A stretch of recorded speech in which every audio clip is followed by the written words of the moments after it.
चलिए आज बात करते हैं जॉन मेडिना की किताब ब्रेन रूल्स के बारे में। इसे आप अपने दिमाग का एक यूजर मैनुअल समझ सकते हैं जो इसकी पूरी क्षमता को अनलॉक करने के राज बताता है। 34%, ये आंकड़ा वाकई चौंकाने वाला है ना? सोचिए, सिर्फ 26 मिनट की एक छोटी सी झपकी किसी की भी परफॉर्मेंस को 34% तक बूस्ट कर सकती है। कमाल की बात है। तो सवाल ये उठता है कि हमारे दिमाग को बेहतर बनाने के और कौन-कौन से ऐसे छिपे हुए तरीके हो सकते हैं। तो इस सफ़र में हम 4 मेन हिस्सों पर नज़र डालेंगे। सबसे पहले समझेंगे शरीर और दिमाग के कनेक्शन को, फिर देखेंगे कि हम अपनी लर्निंग को कैसे अपग्रेड कर सकते हैं, इसके बाद अपने दिमाग की अनोखी बनावट को जानेंगे और आखिर में सीखने की जो हमारी नेचुरल इच्छा है ना, उसे फिर से जगाएंगे। तो शुरुआत यहीं से होती है। एक तेज दिमाग की नींव हमेशा एक सेहतमंद शरीर में ही रखी जाती है। चलिए देखते हैं कि कैसे हमारी फिजिकल हेल्थ हमारे दिमागी प्रदर्शन को सीधे सीधे तय करती है। चलिए आपको जिम और फ्रैंक की कहानी सुनाता हूँ। दोनों 80 साल के थे। जिम व्हीलचेयर पर थे, उनकी याददाश्त भी कमजोर हो रही थी। दूसरी तरफ थे फ्रैंक, जो पूरी तरह एक्टिव थे और जिंदगी को भरपूर जी रहे थे। अब आप सोच रहे होंगे कि दोनों में क्या फर्क था? सिर्फ एक चीज, एक्सरसाइज। ये कहानी एक जबरदस्त उदाहरण है कि फिजिकल एक्टिविटी का हमारे दिमाग पर कितना गहरा असर पड़ता है। असल में बात यह है कि हमारा दिमाग एक ऐसे शरीर के लिए बना है जो हर दिन लगभग 12 मील यानी करीब 19-20 किलोमीटर चलता था। जब हम एरोबिक एक्सरसाइज करते हैं तो हमारे दिमाग में खून का बहाव बढ़ जाता है। ये बिल्कुल एक डिलीवरी सिस्टम जैसा है जो ताकत पहुंचाता है और अंदर की गंदगी साफ करता है। मतलब सीधी सी बात है, जब शरीर चलता है तो दिमाग खिल उठता है। अब बात करते हैं तनाव की। ये बिल्कुल एक दोधारी तलवार जैसा है। थोड़े समय के लिए तो एड्रेनलिन और कॉर्टिसोल जैसे हार्मोन्स हमें एकदम सुपर अलर्ट बना देते हैं, जो अच्छी बात है। लेकिन अगर यही तनाव लंबे समय तक बना रहे तो यही हार्मोन्स हमारे सिस्टम के लिए जहर बन जाते हैं। ये हमारी खून की नसों को नुकसान पहुंचाते हैं और धीरे धीरे दिमाग की काम करने की क्षमता को भी कम कर देते हैं। अक्सर लोग सोचते हैं कि नींद तो बस समय की बर्बादी है, लेकिन साइंस कुछ और ही कहती है। जब हम सो रहे होते हैं तो हमारा दिमाग एक बिजी लाइब्रेरियन की तरह काम करता है, जो दिन भर की सारी जानकारी को संभाल कर सही जगह पे रखता है। और वो 34% वाला आंकड़ा याद है? वो नासा की एक स्टडी से आया था, जहां पायलटों की परफॉर्मेंस सिर्फ 26 मिनट की एक झपकी से बेहतर हो गई थी। तो साफ है, अच्छी नींद कोई लग्जरी नहीं बल्कि एक बहुत बड़ी जरूरत है। ठीक है, तो शरीर यानी इंजन को तो हमने फ्यूल दे दिया, लेकिन हमारे दिमाग के लर्निंग सॉफ्टवेयर का क्या? उसे कैसे अपग्रेड करें ताकि कोई भी जानकारी हम बेहतर तरीके से सीख सकें और उसे याद भी रख सकें? चलिए सबसे पहले एक बहुत बड़े मिथ को तोड़ते हैं। मल्टीटास्किंग जैसी कोई चीज असल में होती ही नहीं है। हमारा दिमाग एक बार में सिर्फ एक ही चीज पर ठीक से ध्यान लगा सकता है। और हाँ, किसी चीज को यादगार बनाने के लिए उसे दिलचस्प बनाना जरूरी है, उसमें कोई इमोशन जोड़ना जरूरी है ताकि दिमाग उसे पकड़ कर रख ले। तो सवाल ये है कि याददाश्त को मजबूत कैसे करें? पहला नियम है कॉन्टेक्स्ट यानी संदर्भ। हमारा दिमाग यादों को उस माहौल से जोड़ देता है जहां वो बनी थी।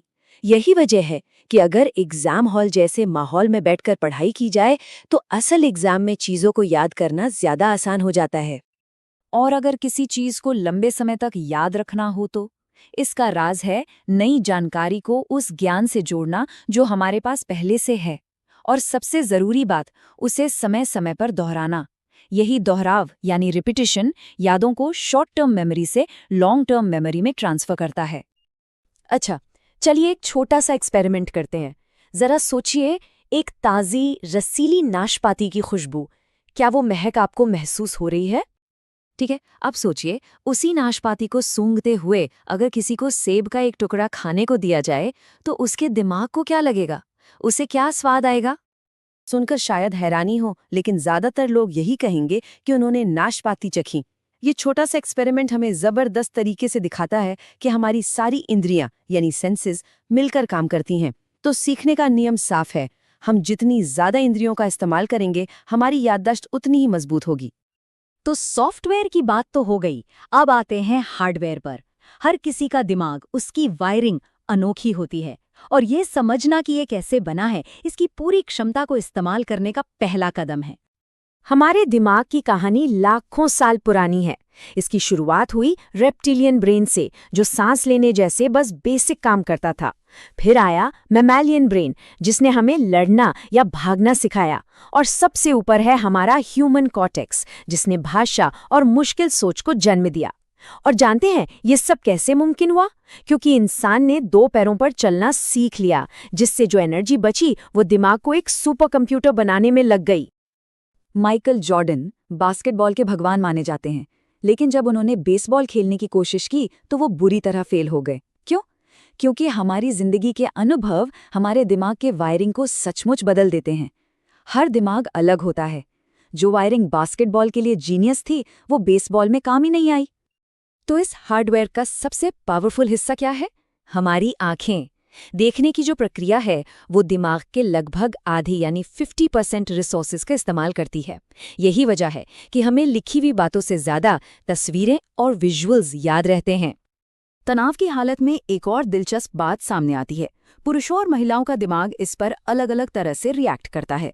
स्ट्रेस में महिलाओं का बायां एमिगडाला एक्टिव होता है, जो घटना से जुड़ी इमोशनल डिटेल्स को याद रखता है।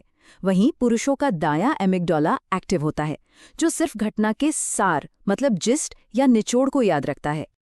चलिए अब आते हैं आखिरी नियम पर, जो शायद इन सब में सबसे ज्यादा शक्तिशाली है। ये वो नियम है जो बाकी सभी को एक साथ जोड़ता है। सच्चाई तो ये है कि हम इंसान सीखने के लिए ही बने हैं। कभी छोटे बच्चों को देखिए, वो जिज्ञासा की जीती जागती मिसाल होते हैं। हम सब जन्म से ही एक खोजकर्ता होते हैं।